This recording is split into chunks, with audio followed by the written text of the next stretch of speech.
messieurs, une fille qui roule sa bosse dans le monde musical québécois depuis 15 ans maintenant. France d'amour, voici Le bonheur te fait de l'œil au numéro 1.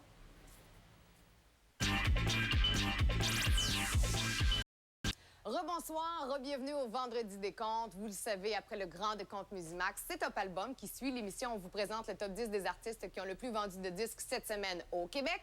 Et c'est intéressant cette semaine parce qu'il y avait une grosse sortie la semaine dernière. Céline Dion, évidemment, son nouvel album. Alors, si ça vous intrigue de savoir comment les Québécois ont réagi, restez là. Dans les prochaines minutes, vous aurez tous les détails, tout sur la vente de Taking Chances de Céline Dion. On commence par la fin, la 10e position qui appartient cette semaine à un nouveau groupe, Led Zeppelin. Ça vous dit peut-être quelque chose? Ils ont lancé une compilation la semaine dernière qui a pour nom Mothership. Et là, vous savez qu'il y a une grosse rumeur de tournée réunion pour 2008. Et le groupe spectacle Gillette, ici à Montréal, qui s'est montré intéressé. Alors, dossier à suivre. Led Zepp est en 10e et Rihanna et son album Good Girl Gone Bad est en 9e position à Top Album. Que c'est bon, on ne se tanne pas de cette chanson-là. No Heaven de DJ Champion et CJ Springs en 8e position à Top Album cette semaine. Les Québécois qui sont garochés pour aller chercher son CD-DVD. Et je comprends, parce que DJ Champion en spectacle, c'est comme un événement en soi. C'est pas pour rien que vous avez gagné le trophée du spectacle de l'année en 2006 à la disque. On fait une pause de retour. On vous dit en quelle position se trouve Pascal Picard cette semaine à Top Album.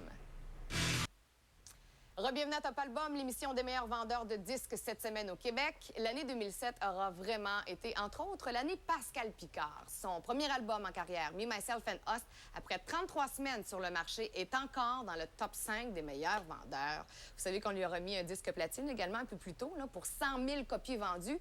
Gageons que le Club Soda va être plein les 7 et 8 décembre prochains, alors qu'elle effectuera sa rentrée officielle à Montréal. Alors, en attendant, voici Gate 22 en 5e position des meilleurs vendeurs cette semaine. Et c'est Alicia Keys qu'on retrouve en 4e position des meilleurs vendeurs de disques cette semaine au Québec. Elle a lancé son nouvel album As I Am la semaine dernière, en même temps que Céline a lancé Taking Chances. Alors, c'était la course. On se demandait aux États-Unis comment les artistes allaient performer chez nous. Aux États-Unis, c'est Alicia Keys qui a remporté la course, mais vraiment haut la main. Elle est en première position.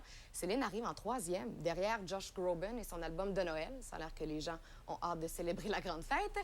Mais chez nous, au Canada et au Québec, évidemment, c'est Céline Dion qui est en première place. Et là, c'est l'heure de faire une courte pause. Mais au retour, je vous dis combien d'albums Céline a vendu en 7 jours chez nous au Québec.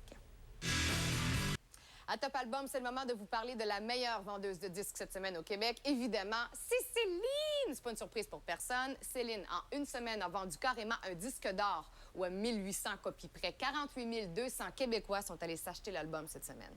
Alors voici la chanson titre de ce disque, Taking Chances à Top Album.